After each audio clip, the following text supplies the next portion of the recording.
All right, everybody. Welcome to yet another Showrunner Huddle. This is our 18th Q&A since we launched the course, which is awesome. It is April 21st, 2016. I'm Jared Morris here with Johnny Nasser, and we are very excited to answer some of your questions today. So let's hop to it. We've got a couple of questions that were submitted. If you all have questions, feel free to put them in the chat. We'll be happy to answer them as we go along.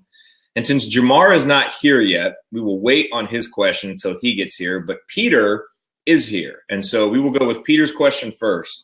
And Peter's question shows you the benefit of leaving your question as a comment on the lesson page inside of the Showrunner course, because sometimes people lurk in the comment section, in the admin section, and don't know if it's a course question, a Rainmaker FM question, and they just answer. And so that happened.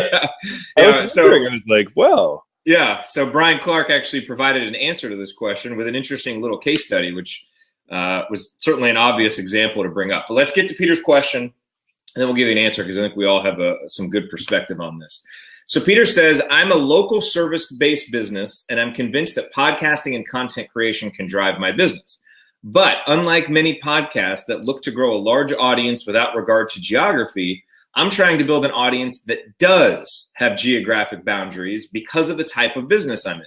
Example, if I got 1,000 subscribers, it would change my life. Any advice on growing a hyperlocal audience? Yes. So first off, here's the response that Brian gave. Absolutely, I have a hyperlocal site in Boulder, and we're about to add a podcast. Facebook's geographic targeting got us rolling, and then the content got us spread organically. And that site is yourboulder.com, and you can see the Facebook page at facebook.com/yourboulder. And I think that's an excellent example of going hyperlocal with a specific geography and using content to targeting it and then grow from there. A guy who I know here in Dallas, Scott Ellis, who also hosts Technology Translated over on Rainmaker FM, he does something similar. He has a site called Lifestyle Frisco, and they are creating content targeted specifically at that niche in Frisco. And they've had a podcast that they've done as well. And so they've monetized it by selling sponsorships and by selling sponsored posts to businesses who are specifically targeting that area. And Johnny, you and I had a great email exchange. I met a guy who is planning on doing something similar, and he actually has an app that helps local businesses. And so his idea to market this app is to build a bunch of content-rich, hyperlocal websites, starting with the location where he's in Colorado. Build that site up, focus very much on that local community, and then, hey, on the back end, he's got this app that you can pay for, and it's kind of a rewards app that gives customers rewards for doing certain things. But that's his link, is to build the content, build the audience, and then use that app. And so, you know, we talk often about how much content there is out there, how hard it is to get noticed, how hard it is to get heard. And going hyperlocal is still a way to do that. And there are a lot of opportunities to do that. You know, we really, frankly, did a similar thing with the Assembly Call, because I was running a big site, Midwest Sports Fans, that was trying to be a niche with the Midwest part, but that still was kind of too nebulous and too big to be a niche. So we went all the way down to one school, one team, and now all of a sudden we've got a much more engaged, bigger audience than we ever had at Midwest Sports Fans, because we're about something specific, but we're really about it. We really get into depth, and no one has any, they're perfectly clear on who we are, what we do, and who we serve. And so I think it's a great way to use the benefits of podcasting, develop that great connection, and to help you be heard. Even if it's to a smaller niche, you can have a bigger impact with that niche than the impact that you're going to have trying to be all things to all people. So I love it as a strategy. And I think the biggest piece of advice for executing the strategy correctly is, number one, sticking to it. I mean, really being hyperlocal, really speaking to that audience. Obviously, you've got to know that audience very, very well. And so that's extremely important. And then using methods like Brian did with Your Boulder, like Facebook, to target. I mean, where are your people congregating? So for the Indiana basketball show, we knew that they were on the specific hashtag. So we went there at a time we knew they were going to be there for the games, and we put our content out there. And so you want to find the conversations or pay for the attention, and either of those ways will work. And if you have good content and if you're engaging with your folks, then you'll start to build an audience. What do you think, Johnny?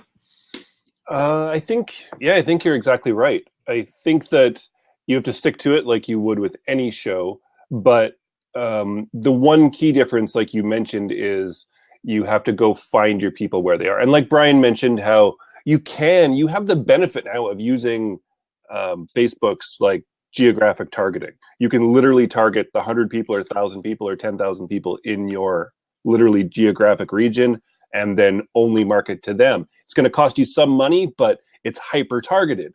And I think that you need a different approach to getting your name out there in this way, because you don't get the benefit of us as podcasters to the world and to markets that kind of encompass every geographic region. We use iTunes, we use Google Play as massive search engines for people to find us based on keywords. But I don't think somebody goes in there and types in Indiana something into iTunes. You know what I mean? They do that into Google. In Facebook, they put where they live. So you do just have to switch that. All the rest of your show running experience has to be the exact same. You have to be hitting your audience of one perfectly. You have to be providing value in what you're doing. But you just have to, I think, approach finding those people. And like Jared said, find the conversations and then go join those conversations and bring people back to what it is you're doing. So I think I think it'd be foolish to not agree with Jared and Brian on this one, because it's a different strategy than anything I've done, though, but it makes perfect sense. And we just typically, as showrunners, use these giant search engines and directories as a source of traffic and listeners, but I don't think you can do that the same. Yeah, and I think it goes without saying, and this is a strategy for building any good podcast audience, but you need to have a place for people to go once they get to your content. So having an email list or having some sort of membership community or having some kind of course or something that they can get into, that's really, really important. And you want to make sure that it's different than stuff that they can get elsewhere. For us, doing our post-game emails at the assembly call and not making those public, that combined with the fact that our show was a post-game show, that was different. It was because there was already other content out there about this hyper-local area, and you're starting to see that now. And so you want to try and do something that's a little bit different. So all of those same rules about being unique and carving out your unique show positioning, those still apply. Now, the nice thing with some certain hyper localities, there may not be a lot of content out there, and so you have some more freedom. Others that are a little bit more crowded, then you want to go in there and use those same fundamentals of finding a unique positioning to be different and to really make sure that there's a hard part content-wise for people to grasp onto. So they know, okay, they serve this and they do it this way. I think both of those characterizations and qualities are really important because even just hyperlocal, just serving a city, there are so many different ways that you can do it. And even just doing that, you can get lost if you try and be all things to all people in that local community, because chances are there's, a newspaper or some other big entity out there that is doing that. So I think even niching down to specifically what you're doing, especially in the beginning, now you can certainly expand that as you go, but really being specific about who you're serving and how you're serving them is very, very important, especially early on, to make sure that you get noticed and then make an impact when you get noticed, because both of those are important. Right. So Peter follows it up. He's like, so an insurance agency, nobody wants to talk about insurance, but they do want to talk about what's going on locally and their hobbies like boats, cars, etc., even money. I was kind of thinking of a news-based or community-based podcast. Yeah, totally, Peter. Like we've talked about this before. Soap operas, right? The original soap operas back in the 1950s were created by soap company. I believe I want to say Procter and Gamble. Literally created, their market was stay-at-home wives who bought soap. And so they made shows that had nothing to do with soap, but were super interesting to their target audience, which brought in millions of people loving these shows. And then, yes, all of the ad spots were for a product that was super targeted to that audience. But if they would have made a show about soap, like lots of people think that. They think that my product's soap, I'm going to make a soap-based podcast. It's like, well, nobody cares about soap, unfortunately. We do, but only to that certain extent, and the extent of it helping us do something and solving a problem of ours, but we don't want to watch a show on it or listen to a podcast on it. So make a show based on the interests of your market, as many as you can and as interested as they'll get, and then you have a great platform to then promote your service off of that. The other thing too that you could think of here is that, because I do agree with that, and that is one way. If there is a way to link up the stories that you're telling with what you're selling, the better off you're going to be. And one interesting thing about insurance is that when you think about the times when people need insurance, when they have to make a claim, there's usually a good story there. It's like when we've had to make a couple of insurance claims on our house, and you could have filled a good 15 to 20 minute podcast at least just with the story of when our pipes broke in our house and just the crazy problems that we had trying to deal with some of the contractors that we had and all this stuff. And so it could be entertaining, it could be educational. And so you could even tell some of those stories from the community and just kind of go with, okay, people had to make these insurance claims. Let's go back to the beginning of this story and figure out how they got here. And that could even be a way. And it's a way for people to get to know local folks in their community. So that's something to think about too. But yeah, telling stories, letting people know what's going on locally, that'll help. And that's the other thing with insurance is obviously you're trying to build trust and you need people to know you, like you, all of that. And so I think you're on the right track, Peter. And as much as you can link that with what you eventually want to sell, even if you're selling it indirectly, the better off you'll be. And that will just be dependent on how creative of a storyteller you are or want to be, and just how many stories are out there that you have to tell. So I think all those options would be really, really good.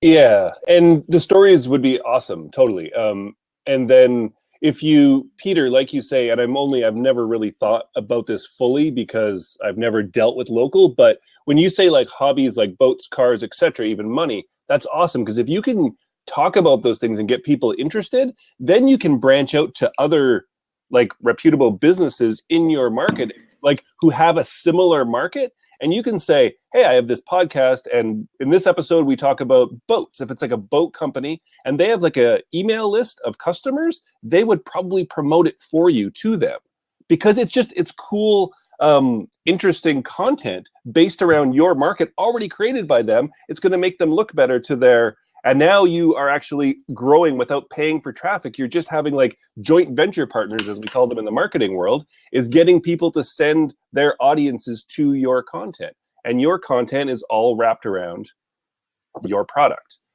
So the kind of the broader you can get, but within your people, just think then about other places like banks in your area, any sort of boat or car company, anything, and those companies will possibly send you their customers. Because it's just a free content. It's not to a paid offer or something. So it would only benefit them. And that might really grow your audience really, really, really well, really quickly too. Plus put you as kind of a great connection between like the owners of those companies and yourself. They'll just be like, wow, look at this Peter guy. He's really stepping it up. He's like a total pro. And they'll start like recommending people to your company. Mm-hmm. It's because you become the expert in your area. It's how authority works. Yeah. Good point, Johnny. All right, good luck with that, Peter. Keep us updated on how it is going. Let's get to Jamar's question now. He says, last episode you talked about creating mini courses using the audio from the podcast. Yes, we did. And we are recording the next episode in that series tomorrow, which will be exciting. How will you deliver the course? Will it be via an email course or using the LMS and the Rainmaker platform requiring registration? I'm working on a free course now that would require registration, but wondering if I should offer something simple yet compelling using email opt-in first, i.e. the 4 essential elements of a remarkable podcast. So right now when people get on the Showrunner list, they get that 4 essential elements of a remarkable podcast dripped out. With these mini courses, I suppose we haven't finalized these plans yet, but the plan that we've been discussing is to put them inside of the LMS and to make them courses that you register for. Because our big idea here, just so you can see the big picture for this, is with the Showrunner course right now, we've always done it on a launch model. So it's like right now, the Showrunner course isn't open, all right? And we open it when we launch it, and then we close it down and we start working with folks. We want to go to a more perpetual on strategy with the Showrunner course. And one of the ways to do that is with some other specific funnels and some ways to get people through there. And so when you have a course and you put it inside of an LMS, now you have a place, A, where people register for. B, you can now use marketing automation to send some tailored messages based on what they do. And so when people go through this course, the course that I'm going to do is going to be on creating your unique show positioning. Johnny's doing one about interviews. And so if people register for that free course about a unique show positioning, now we can, if they go through all 3 of the lessons, get to the end, we can tailor a pitch, even make some sort of special offer to them to get to the course. And it's like a stepping stone between, hey, you're listening to the Showrunner, now pay $600 for a course. And we may even end up charging a small amount for these courses as like a little stepping stone, another way to qualify folks. We haven't figured out all of those final details yet. But I think there are so many benefits to doing it with an LMS and setting it up that way, because again, you're still going to have emails going out to folks that are going to let them know, hey, here's today's lesson, go check it out, make sure you get here. But I think the benefits of setting it up with an LMS, if you have that feature, there's just so many benefits to do it that I would, my default would be to go that way unless you have a really, really compelling reason not to do it that way. What do you think, Johnny? Yeah, there's kind of infinite amount of or number of ways you can do it, really. So in an LMS and like being able to access it all at once, I don't think has the same value and benefit to a customer. So when we say put it into an LMS, it's not like the full course where you can just get access. Like you give us your email and then you have access to the whole thing. Because I think it might be overwhelming for people. The idea is that it's a step-by-step sort of course for them. So if it isn't an LMS, they're going to get access via email automation, meaning that they get an email today immediately that gives them access to the first lesson. Then either when they complete that, which I want to test, typically what you do is you would give them access immediately to the first lesson. The following day, you'll probably give them access to the second lesson the following day. But some people do like to just kind of, if they have 2 or 3 hours free right now, they might want to just jump through it. So with email automation, we can, as soon as they finish the first lesson and it checks that sort of automation, they can get the email immediately. Congratulations, you finished the next lesson. We don't want to hold you up. If you want to go to the second lesson, here you go. And it's kind of gives them that follow-up, and it really builds the trust with us to them, because it's not just like, here's everything. It's kind of like, I wanted everything right now, but it came in like 4 or 5 different emails that I had to open, I had to click, I had to approve, and now I got the next sequence, which is a really, really, on a deeper sort of level, it's really more valuable to them because we've still taken them through. It's like, this is how we want you to digest it, and at whatever sort of rate you want. Yet if automation would be that if they don't watch the one video for 2 days, we'd probably send them back and be like, hey, you missed lesson 2. Here's another link. Make sure you follow up because it's going to teach you this, this, and this. And then, so when we say within the LMS, it's not just to like, here's a full course, because I don't think that would provide it. It's a mini course and it's meant to be consumed in that way. So whether you call it an email course or put it in the LMS, I think it's almost kind of the same thing, because if it's in an email course, you're just going to be directing them to a page. Like our audio lessons are not going to be embedded right into the email, because you kind of want to get people used to opening your email, reading it, and taking that action, which is clicking the link you told them to click. It just kind of gets the whole process going, and people are happy to do it. So then if an offer ever comes where, hey, click this and check out our offer, they also know to click a link. It's not like, well, I thought everything was in these emails. That's how it's always been. So that's kind of our plan. And like most things, it's kind of a testing it. We'll have the content, and then we can test sort of giving it out in different ways based on our automation within Rainmaker. Mm-hmm. And we'll probably, I think where Jamar was getting that idea is from our email sequence. Yeah.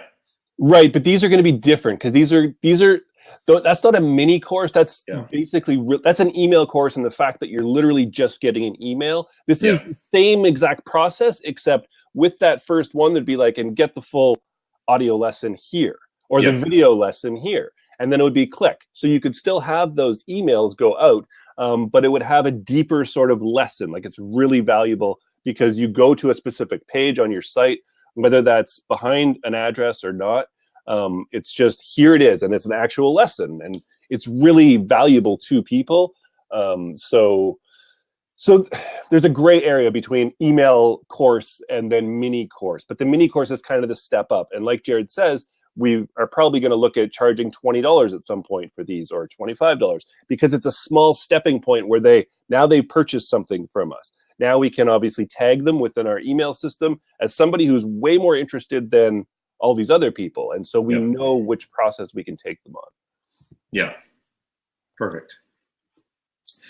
All righty. So if y'all have questions, post them in here. Those were the 2 questions that we had submitted. And Jamar, if you have any follow-up questions. I guess I just follow up quickly. Because Jamar, we're literally starting this tomorrow, recording our first one.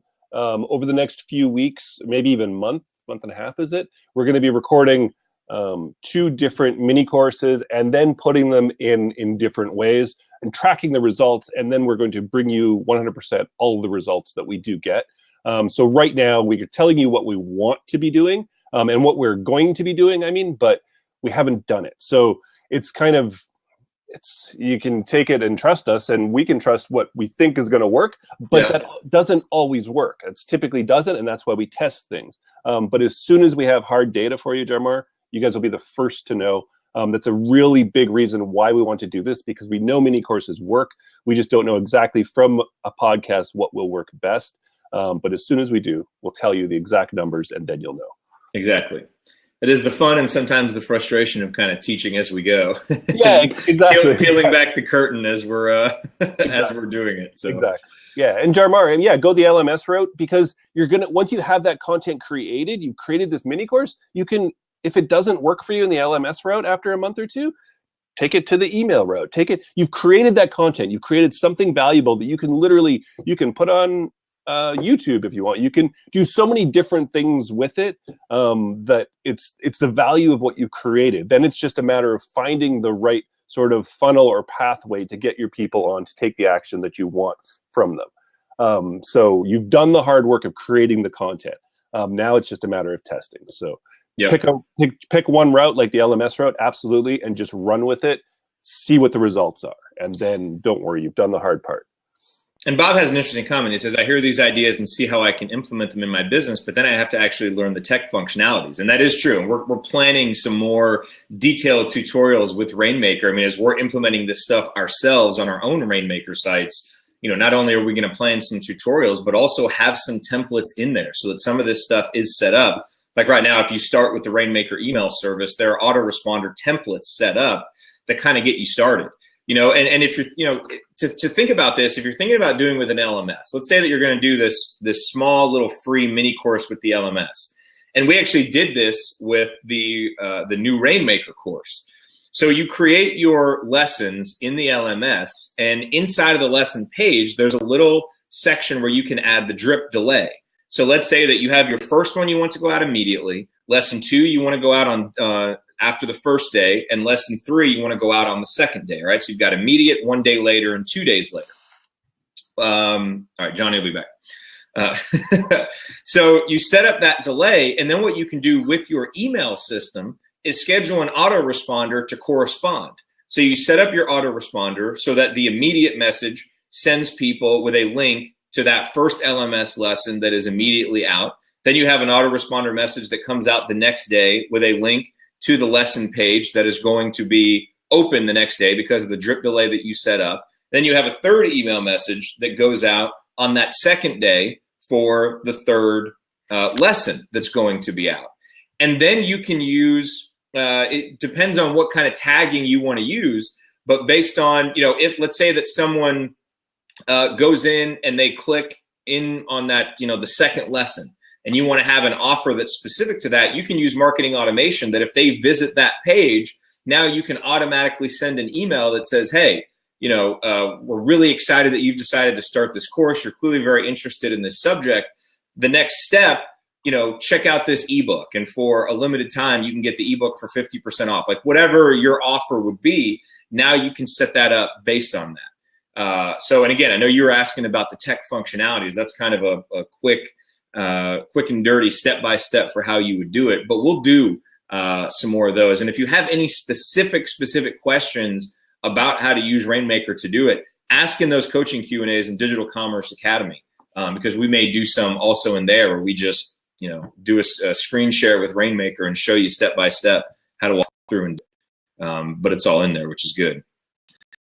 Alrighty. So I wanted to get to a question real quick that was in the Facebook group that I thought was interesting, and I'd like to get your thoughts on it, Mr. Nasser.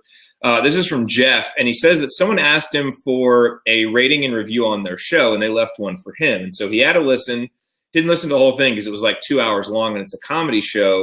It was pretty good, pretty funny. But the language, there were F-bombs and GD this, and doing a good job, but the language was kind of a turnoff to him despite the content. And so he's saying that he has a hard time leaving a review with 5 stars because of the language. And so I'm wondering how you would handle something like this, because clearly this show is intended for a specific audience, right? And hey, some audiences like foul language. That's their thing. Podcasts can be marked explicit.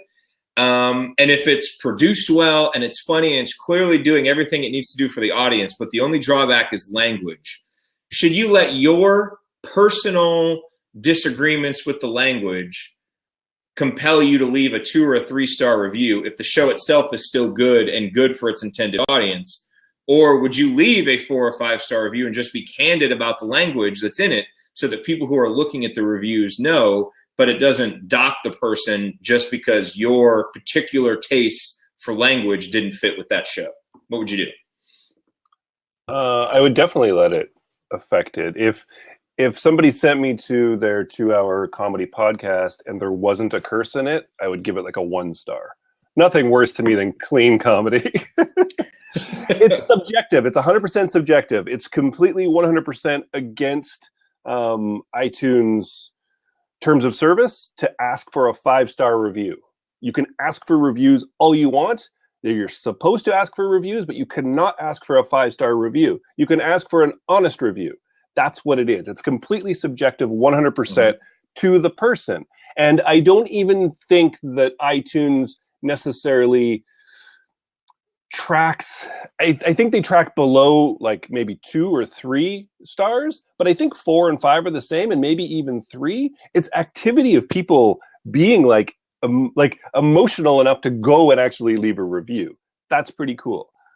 It's not your job to leave somebody a review that you don't believe in at all, ever. You don't owe anybody anything, first of all. And so you have to leave an honest review. If you're that torn about it, then by all means, just don't leave the review. If you just feel bad leaving a terrible review, like if somebody asks me to leave a review for a show and I go and listen to it and I think it's terrible, right from literally the opening music and it's produced terribly and it's sorry, I'll probably just not leave you a review. If you message me again, I'll be like, dude, I listened to your show and I cannot give you a good review. That's just how it is. It's what do you want? Like, it's going to help the person more, first of all, to get real feedback. No, and I agree with that. I guess what I'm saying is, if it's your good friend and they ask you to leave like, if you asked me to leave a review on a show and you curse and I was completely against it, I would probably do it for you. I know you and I'm totally cool with it. I feel like, yeah, okay, I'll do you a favor. But just somebody? No. Why? Like, I guess what I'm saying is, should you let that kind of personal preference or prejudice for bad language influence the review, or should you try and review it objectively as, is this a good show for its market? Like, is this objectively a good show, or is it, I have a little issue with it, so screw this, I'm giving it 2 stars? It's like if someone listened to the Assembly Call, but they're a Kentucky fan, right? Clearly they are not the target market for the show. They're like the anti-target market, but they come in and give me a 1-star review. Like, okay, it doesn't. So think of, I mean, the fact is that if somebody was a Kentucky fan and they left a hilarious 1-star review all about the reasons why Kentucky is so much better, anybody who was possibly on the edge of subscribing to your show and is a fan of Indiana would probably 100% subscribe then, because they would be like, all right, in that case, probably. Well, also, Kentucky fans wouldn't be smart enough to leave a review, so this is a trick example. But they might. Some troll might go on there and try and leave. No, but like, this could work, because seriously, if I saw a 1-star review on the top of a comedy show And it was just like, the show's well produced and all this stuff, but it curses so much, and it was like foul, and they made jokes about like religion and jokes about like orphans and stuff. Like, I would probably be like, wow, I'm gonna listen, I want to hear what this is. That's pretty, you know what I mean? Like, honesty does help. It doesn't, I don't subscribe to a show just because it has a whole bunch of 5-star ratings. I want to hear people's opinion strongly either way, and then I know that it's something. So I mean, you have to go with your gut. I mean, obviously, it should never, if it goes against your morals in any way, you should not be doing something like that. I don't think that it's necessarily detrimental to a show to have bad reviews that are based on opinion. I think it's good. I think it's really false when it's all 5-star reviews. Like, well, God, you just have a whole bunch of friends. Like, no, I agree. I think the key is you want to be honest in the review with what you like and dislike about it. I'm talking about what kind of star rating you give it, but in the end, that's probably less important than just leaving an honest review and saying, saying what you really think about the show. I would rather see a show with like 1, 2, 3, 4, and 5-star reviews rather than just 5-star reviews, because it would show honesty and that people are really listening to it. And then I might actually read some of them and be like, oh, okay, no, this is something I want to check out. So yeah, I mean, if the show is so well produced and you're just like, oh my God, this is amazing. Like, this show is probably going to be like insanely huge, but I don't like the same team that they like. Well, then you're probably just being like a jackass and just like totally doing it for no reason. But, I don't know. Like, I'm sure if you go to the WTF podcast ratings and reviews, I'm sure there's people that right from the get-go, when he welcomes everybody to the show, people have just been like, oh my God, he was interviewing the president and he just swore and swore and swore. I'm sure tons of people went on and said they hated his language. Yeah, probably. I don't think it hindered him. I don't think so. You know what I mean? So no, it can help you really kind of zero in who you are and who you're speaking to. So. Yeah, but I think the best thing is the lesson for us as showrunners is make sure clearly you are not asking for 5-star reviews from anybody. It's not fair and it's against terms of services, and you can be removed from iTunes forever. Ask for reviews. By all means, you're allowed to ask for reviews. You're encouraged to ask for reviews, but they have to be honest. They have to be the person's opinion. That's the whole point to it. Mm-hmm. It's just what it is. So stay focused. Bob asked a good follow-up question. What's the advantage of keeping the next lesson hidden until a later time? This goes back to our earlier conversation. Isn't there a risk that they won't come back? So it's pretty clear when you have a paid course why you would do this, right? So to give you an example, with Digital Commerce Academy, when people come in now on the free membership, there's an option for quarterly payment. It's like a limited time offer for quarterly payment.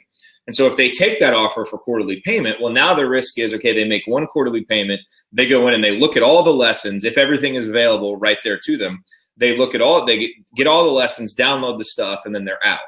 And so we have it dripped out actually over the course of 3 months so that they have to hang around to get stuff. And so there may be certain reasons, based on the course, like if you have a 30-day free trial period, you may not want to give everything right in the beginning. You may want to wait and hold off on some stuff so that there is a reason for people to hang around. Now, with a free course, it's a little bit different because it's free. So it's not like, it's really going to change anything if they go in and just get everything. But I think, Johnny mentioned earlier, one big reason is people can get a little bit overwhelmed. And it sounds awesome that you can come in and get everything all at once, but it can also be overwhelming. And then that impulse that people had to register, they get in, it's like, oh man, I only had a half hour to do this. I don't have 3 hours. And just the way that we are weird psychologically, they do nothing instead of even doing the 30 minutes. Like, it's just strange. But if you give it to people in little bite-sized chunks and you give them little high fives along the way, it keeps people moving forward instead of everything all at once. And so if you're smart about it and if you're savvy about it and if you send good emails and you keep people going and it leads people from one step to the next, you can really smartly draw out the engagement over a longer period of time. And it's just like, if you and I hang out for 2 hours one day, as opposed to if we hang out for 45 minutes over the course of 3 days, there's a good chance that just getting together again each time, we may be able to build a little bit of a better relationship that way. Now, it does depend. Some people would really love to jump in and get everything all at once. But I think that you are at risk of losing those people less than you are of losing people who get really excited about an opt-in, get in there, and then realize they don't have all the time to do it. And I think sometimes we aren't always very good at regulating our own like work and doing things. It's almost better sometimes if someone takes that burden off of us and drips it out over time, and we can just rely on that email to go in and do it. So in a lot of ways, you're actually providing a service to people by kind of dripping it out and scheduling the time when they can do this and putting it into smaller chunks for them. And so I think it's this actual like subtle little extra value that you can provide for people. And I think for the most part, people who are really that gung-ho about it, they'll wait and they'll be fine, even if they're a slight bit frustrated that they can't get everything all at once. Yeah, and you know what you could do? If someone, let's say someone emails you and they're like, dude, I want everything right now. I'm so excited to do this. Have a special membership where you just give them everything at once and you just send them an email. Hey, love your enthusiasm here. Go in and do everything. Get it all at once. And you could have that option available too. Let them email you for it, but also that's why I love automation, because you can, as soon as they're done, if they click on that link and they go to the video and they watch the whole thing, why not give them the email now? Yeah, and then they can open it when they want, and then follow up 2 days later if they don't track that next email. But because you're right, some people do. Netflix has got us into this binge idea, but I don't think we should provide it. To me, it's like going out for a nice dinner. They never show up and give you like the appetizer menu, the wine menu, the dessert menu, the coffee menu, and the main course menus all at once. Like, okay, whatever you want right now, that's what we'll give you. It's like, no, this is the order of the proper way to consume a good meal. Uh-oh. Did we lose Johnny? Here. Did my screen freeze? Oh. Okay. But to me, that's the simplest way to think about it, is they're providing the service in the right sequence to give you the most value and the most enjoyment out of your meal. They might really give you a dessert menu first if you really ask, but they'll be like, that's totally not the way it should happen. But that would be like them emailing you and asking for a completely different order, and then you can choose whether to give that to them or not. But to me, that's the simplest way to think about it. This isn't the only way. Businesses do this all the time. They want you to consume it in certain ways to get the most benefit. So do that. But with automation, you can really definitely, Bob, that's why I want to test this with our mini courses, because I think some people do want to consume things right now. And maybe we should give them that option, but they don't know they have that option until they take the one step and we automate it. Okay, awesome. That's so cool that you're so into this right now. Maybe you want to do the next lesson too. And then it's like a bonus instead of a burden. Like instead of feeling overwhelmed, like I've got all this to do. 5 emails right now. And it's like, wow, I can do the next one now. This is cool. It keeps the impulse going. Totally. It might really do that for them. And all we can do is test that and find it out. And we will test it and we'll let you know. Yes, we will. We will. Love these questions on this. It's great stuff. And I think, you will see as we evolve the Showrunner. I think you really will start to see us, the Showrunner kind of become a link between what we're talking about with podcasting, getting into, to digital commerce and doing some of these smart things. You're seeing, just as Johnny and I evolve with our shows, think about where Hack the Entrepreneur, where the Assembly Call, and where the Showrunner were back when we started last April. And look where they are a year later. You've got a book and you're starting an online course. At the Assembly Call, we're doing stuff with donations and a free membership and getting ready to sell an ebook. And the Showrunner is evolving in these ways. And so I think it should continue to be interesting, and we'll continue to just open it up and show you everything, kind of show you our work as we go. But this is why being a showrunner is more important than being a podcaster, and thinking of your experience in totality and where you're taking people, and understanding not just the authenticity, the usefulness, and the sustainability, but the profitability part too. I was on an interview yesterday, and it was with Sonia Thompson. And she asked me, what are the 3 most important elements of a podcast? And I was like, well, where I'm going with this. I was like, you got to be authentic, you got to be useful and sustainable. I was like, but you can't, that 4th part, it's not, you can't keep that separate really, because if you don't have good ways to monetize this and have a good business plan behind it, then how are you really going to be sustainable? And if you're not sustainable, how can you really develop an authentic connection with useful content over time? I mean, they really all go together. And so I'm really, really excited that we're getting a lot of these questions. People like Jamar who are thinking forward with, he's launched his show and now he's ready to have a course and continue to take people further on on a journey. And it's great. And that is where we wanted to take this all along. We're getting there now with our own shows, and we're really glad that you guys are along for the ride with this. And frankly, we're learning from you and your questions and your experiences too. So keep them coming. All right. Let us know if you have any other questions. Johnny, we have about 15 minutes left here. So can I tell you a quick story?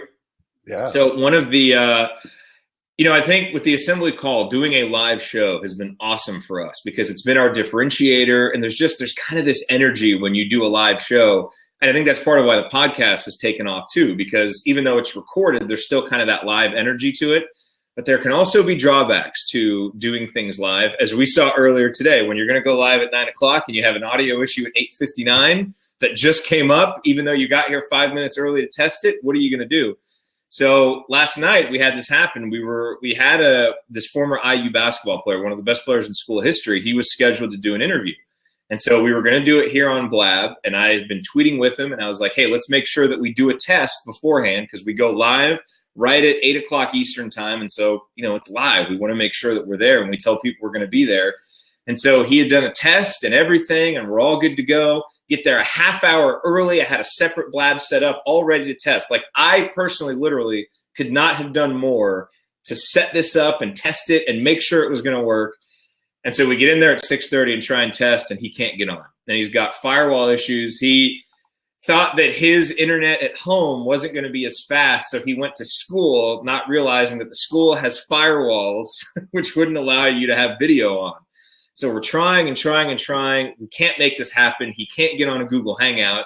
And, of course, we're supposed to go live at this specific time. And so the way that we got around this was, we didn't end up getting around it because we weren't able to do the live video aspect of it. We ended up having to do a Skype interview.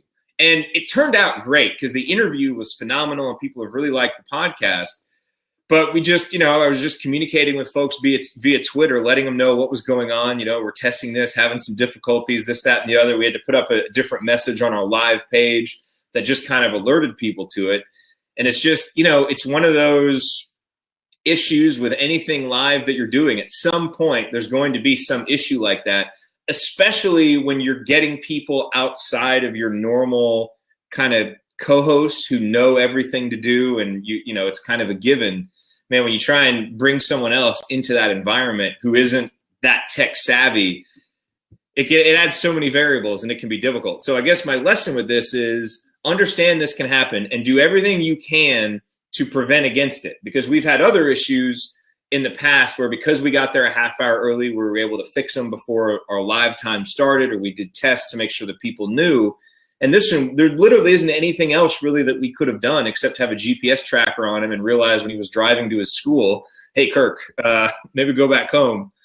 So, but don't let it deter you if you do want to do live events, because as long as you communicate with folks, I think most people kind of understand that. And as long as you communicate and then give them something, we still recorded an interview, got it out, and got it out as quickly as we could.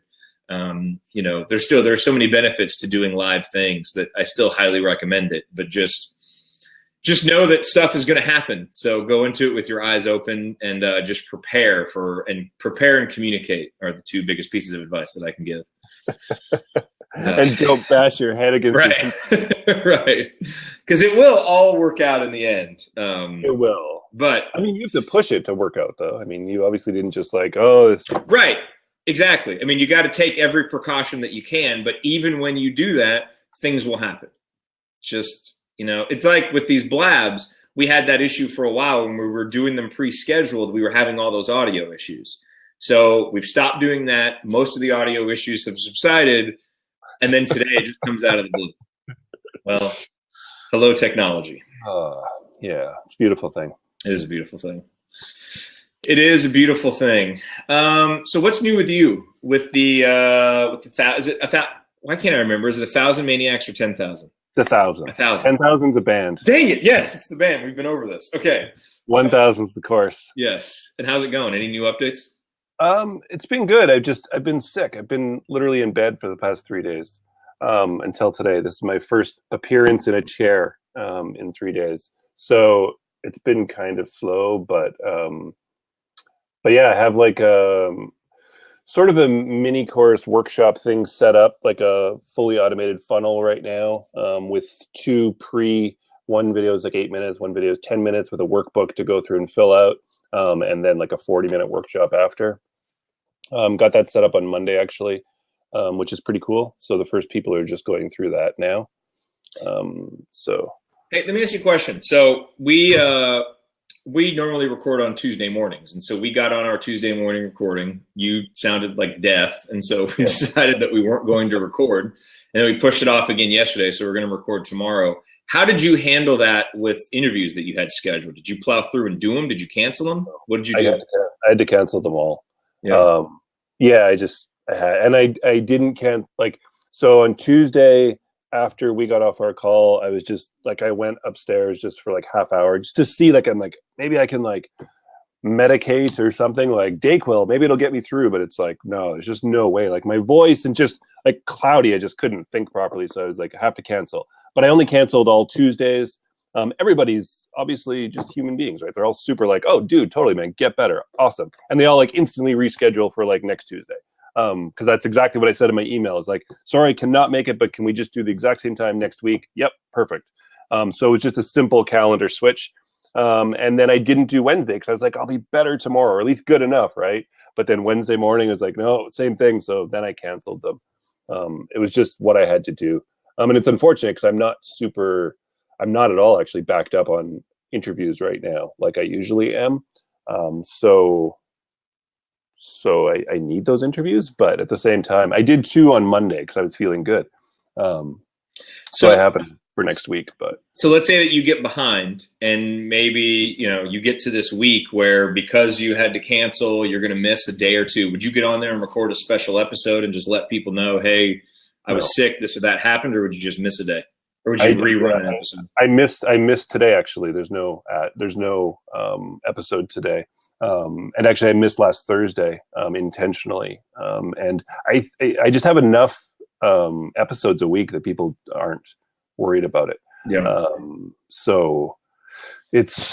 Last Thursday I missed because I was like, I'm going through this sponsorship issue and there was no sponsor for it. And it costs me a fair bit of money to put out an episode now with my editor and my producer. And so I was and I don't have a sponsor. And I'm like, I didn't have a whole bunch of interviews, and I was worried about getting sick. I was like, I didn't get sick all winter. All these people around me are sick. And it's like, if I get sick and like lose my voice for a week, I'm screwed, especially with ones that already have ad spots sold. I have to put those out. So I skipped last Thursday and I skipped this Thursday to kind of get myself back caught up. But yeah, I don't know. My people are cool. I put out 2 episodes still a week for them, right, in those times. So I don't worry about putting out something. I feel that it's going to clutter up. If I was doing 1 episode a week, by all means I would. But with 2, people are just kind of like, oh, it's just less for them to consume. But I tried something. I did it about 2 months ago, and I just ended up doing this randomly. Somebody mentioned a book, and he mentioned it twice on an episode it came out on Monday. He just mentioned a book in passing, the same book twice. And I was like, okay, you mentioned this book twice now in 20 minutes. So I just have to do this because this book is really, really good. So the next 5 people who email me at john@hacktheentrepreneur will get a free book. And then I forget I do these things, of course. It's just because I did it during the conversation. But then all of a sudden, like Monday morning, it's like emails, like, oh my goodness, totally forgot about that. So I told them this time because last time I did it was with the Seth Godin book and I got like completely overwhelmed. And I didn't respond to everybody. I just picked 5 people. So this time I said, because of different time zones, I said, I'll give the first 24 hours from publishing. Then I'm going to pick out 5 random ones. I actually did 8 of them today. I sent out the 8 books just because I felt like it. But there was over 20 people just emailed me, like, oh my God, I love the book, which is really cool. It was costly, just me just going off selling books. But it was cool. And I don't know, I think those things really help. I mean, they help with engagement. They help people respond, like, it really helps me to just be like, I can just say something, forget about it, and then be reminded when the episode publishes that I get a flood of emails. It's like, that's cool. That's really cool. I like that happened. So I'm really gonna start doing it, maybe once a month if I remember, but definitely every month or two. I'm just gonna like make sure to give away something in a conversation, because I think it keeps people listening, it keeps them engaged, and I think it's a great way to give back something really valuable that I know will help my audience. Like, I'm not giving away some novel that I just happen to like. It's like a business book that I think is a foundation of knowledge for people. So you should try that one time. Just randomly do like a fantasy novel. Like, yeah, one of those like like those novels that used to be in the checkout line at grocery stores. Do I see like how that's when you get drunk on power at Hack the Entrepreneur, just to see if people will remind you of this. I'm probably going to do T-shirts actually next. I'm right now. I'm like working with a designer, getting the first Hack the Entrepreneur T-shirt made. It's actually do work that matters. And then it's going to say Hack the Entrepreneur in small with the logo at the bottom. That's awesome, dude. Yeah, so I'm excited about it, and I've actually been looking at it. It was all because of our conversation on the show where you talked about it. And Zazzle, is it? Zazzle, yeah. Yeah, I'm thinking I might use them so I can actually get a store page set up, rather than like Teespring where you got to sell a certain amount and they're only there kind of temporarily. Yeah, I actually haven't used the Zazzle store yet. I just take them and put them all on my website. They do have a store, but I haven't used it yet. Right, but I mean, like, you can actually have it as your store, sort of. Like, they ship it for you. Oh, yeah. They do everything, and you can set your own markup percentage. Yeah, that's really cool. Because Teespring is cool, but it's like you got to set it like, oh, I want to sell 25, and nobody gets their shirts until you sell 25, and then it's kind of, I don't know, it's kind of confusing. Yeah. I'm looking into how I'm going to sell it, but I'm still getting the design. But that'll be the next thing I probably give away. Nice, very cool, man. Yeah. Very cool. All right. Well, I have an editorial call that I have to hop on and get to, but this has been fun. Enjoy these sessions. Thanks for hanging out with us, everybody. Thanks for the questions. Thanks, Bob. We always appreciate y'all being here. Yep. Thank you, Bob. Johnny, feel better? We will chat tomorrow morning and record the next episode of the Showrunner. All right. Take care, guys. See y'all. See you in 2 weeks.